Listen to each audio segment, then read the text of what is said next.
हाय viewers, हाय subscriber, hi दोस्तों, welcome back to my channel ज्ञान का चमकता पाठशाला। आज वीडियो शुरू करने से पहले मैं एक पंच लाइन बोलना चाहूँगा कि हौसलों को इतना बड़ा कर कि मंजिल को भी बड़ा कर ले तू। हौसलों को इतना बड़ा कर कि मंजिल को भी बड़ा कर ले तू। हिम्मत को इतना बड़ा कर कि मंजिल को भी तू पूरा कर ले। दोस्तों, आप अपने हौसलों को इतना बुलंद रखिए कि आपकी जो मंजिल हो वह बहुत बड़ी हो और आप उसको अपने हिम्मत के बदौलत पूरा कर लें। तो इसी के साथ वीडियो की शुरुआत करते हैं। आज का वीडियो का टॉपिक जो है वो मैंने पहले वीडियो में बताया है कि जीन पियाजे, ये उसका पार्ट 2 है।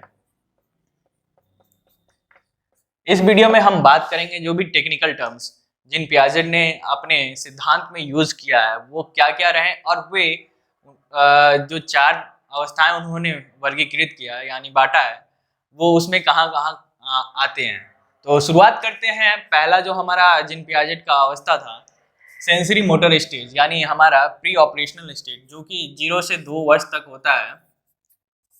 इस अवस्था में उन्होंने मूलतः 3-4 चीजों की बात करी है जिसमें स्कीमा स्कीमा आता है कि इसे हम बोलते हैं अर्जित कौशल, यानी जो कौशल हमें पूर्वतः अर्जित होता है यानी जो कौशल का अर्जन कर लेते हैं वो हमारा स्कीमा हो जाता है। जैसे जब हम जन्म लेते हैं, जन्म के साथ साथ क्या होता है कि रोना एक कौशल है, तो रोना हमारा स्कीमा हो गया। फिर टच करते हैं, जो हमारे सेंस ऑर्गन्स हैं उसको अगर हम टच करते हैं तो वो भी हमारा क्या है कि एक अर्जित कौशल है। उसके अनुसार हमारा क्या होता है कि सेंसेशन मिलता है, तो वो अर्जित कौशल में आ गया। एडेप्टेशन क्या होता है कि अनुकूलन होता है। जिस वातावरण में हम जन्म लेते हैं वहाँ के अनुसार हम क्या करते हैं कि उसके अनुकूलन उसके अनुकूल अपने आप को ढाल लेते हैं।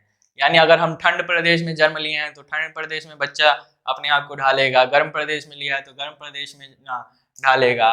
और फिर एसिमिलेशन में है। एसिमिलेशन में क्या होता है कि आत्मसातकरण, यानी अपने आप को आत्मसातकरण, वह क्या करेगा अपने ज्ञान को, पूर्व ज्ञान को नए ज्ञान से जोड़ने का प्रयास करेगा। यानी वह आत्मसात करेगा, चीजों को अपने अंदर लाएगा पूरी तरीके से। यानी वह अगर 1 साल का हो जाता है तो वो चीजों को क्या करेगा कि देखेगा कि अपने सेंस ऑर्गन से कि ये होता है, ये वो होता है। यानी उसका वो प्रत्यक्षीकरण करेगा। प्रत्यक्षीकरण करने का मतलब कि वो चीजों को धीरे धीरे छूने लगेगा। तो वो क्या करेगा कि फिर नए चीजों को अगर छुएगा तो वो उनसे पता चलेगा कि हाँ ये चीजें जैसे हैं कि वो गिलास छुएगा तो गिलास पता चलेगा कि हाँ इस चीज़ों में गिलास रहता है, ये चीज़ गिलास है, ये इसमें पानी रहता है तो मम मम बोलता है। तो वो जब गिलास मिलता है तो वो शांत हो जाता है। फिर आता है इक्विलिब्रिएशन, यानी ये आता है कि संतुलन की अवस्था जो है कि उसमें फिर वह 2 साल के तक क्या होता है कि जैसा मैंने पहले वीडियो में बताया कि जो चौथा स्टेज होता है जिसमें बच्चा क्या करता है कि वस्तुओं का जो चित्रण है वो करना स्टार्ट कर लेता है, तो वो होता है कि इक्विलिब्रिएशन में आ जाता है। तो ये बात हो गई हमारी सेंसरी मोटर स्टेज की,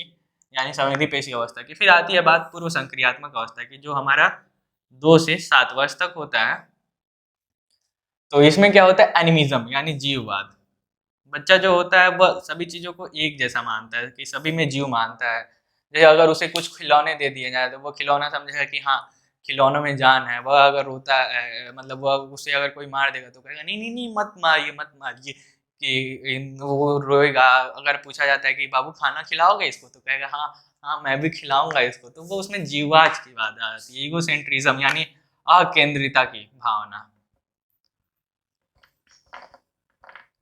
अकेंद्रिता मतलब इसमें क्या होता है, जो चीज उसका है वह उसी का है, वह किसी संसार में और लोगों का नहीं है। माता पिता हैं उसके तो वो खुद माता पिता बोलेगा। फिर उसके बाद से क्या है कि खिलौने अगर उसके हैं तो वो खिलौने उसी के हैं, किसी और को वो खिलौना नहीं देना चाहेगा।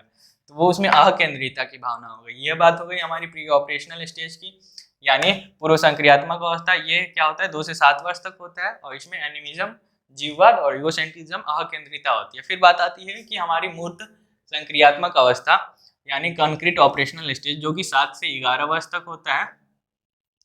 इस अवस्था में क्या होता है कि हमारा ऑर्गेनाइजेशन होता है, कंसंट्रेशन होता है, सेरिएशन, कंजर्वेशन और इंडक्टिविटी। ऑर्गेनाइजेशन मतलब संगठन करने की बात आ जाती है। वह क्या करता है, चीज़ों के साथ संगठन करने लगता है। वह फिर क्या होता है कि स्कूल में जाने लगता है तो उनसे वो संगठन करने लगेगा, तो वहाँ पे संगठनवाद की आ गई। फिर केंद्रीयता, यानी वह एक चीज़ों पे कंसंट्रेशन करना चाहेगा कि वह उस चीज़ों के साथ साथ अपना समायोजन करना चाहेगा। फिर आता है सेरिएशन। सेरिएशन यानी क्रमबद्धता। क्रमबद्धता यानी वह चीज़ों को क्रम में सजाना सीख लेगा, यानी वह नंबर सिस्टम में स्टार्ट कर देगा पढ़ना। वह होल नंबर पढ़ता है, वह नेचुरल नंबर पढ़ता है। इस तरीके से वह क्या होता है कि वह क्रमबद्धता करेगा। कंजर्वेशन यानी संरक्षण करना सीखता है, कि वह चीज़ें जो हैं उनका वह भंडारण करना चालू कर देता है, उनको तोड़ना नहीं है, उनको धीरे धीरे वह जान जाता है। इंडक्टिव मतलब यह हो गया आगमनात्मक। आगमनात्मक यानी आगमनात्मक मतलब कि वह सरल से विशिष्ट की हो जाता है। बच्चों को उदाहरण दिया जाए तो वह उदाहरण से फिर अपने चीज़ों को है वो उसका मतलब कठिन चीज़ समझता है। जैसे अगर हम उसको नेचुरल नंबर पढ़ाते हैं, फिर उसके बाद से होल नंबर पढ़ाते हैं, फिर प्राइम नंबर पढ़ाते हैं, तो फिर उसके बाद से अगर हम उसको बताएंगे कि नेचुरल नंबर में ये यहाँ यहाँ प्राइम नंबर है, तो वो उस तरीके से क्या होगा कि आगमन यानी छोटे से शुरुआत करके बड़ा चीज़ हम बताते हैं, तो वो इंडक्टिव में आ गया। तो ये आ गई हमारे मूर्त संक्रियात्मक अवस्था में। अमूर्त संक्रियात्मक अवस्था जो कि हमारा फॉर्मल ऑपरेशनल स्टेज है, यह हमारा 12 से 15 वर्ष या 18 वर्ष या 19 वर्ष तक होता है, तो 12 से 18 वर्ष तक ही मान लें। ऑप्शन के अकॉर्डिंग आप अपने एग्जाम में बता सकते हैं। इसमें क्या होता है, डिडक्टिव यानी निगमनात्मक सोच, यानी इसमें समस्या समाधान करने की क्षमता बच्चों में विकसित हो जाती है। क्रिटिसाइज यानी आलोचना या उसका आलोचना करना या तर्क करना, ये सब चीज़ें उसमें विकसित हो जाती हैं। इस तरीके से हमने देखा कि कैसे जीन पियाजेट ने जो भी अपने टेक्निकल टर्म्स हैं उसको अपने चारों अवस्था में विभक्त करके कैसे बताया कि कौन कहाँ पे आते हैं और उसका यूज़ कैसे बच्चा अपने आप को विकास करने में करता है। धन्यवाद दोस्तों, इस वीडियो में इतना ही।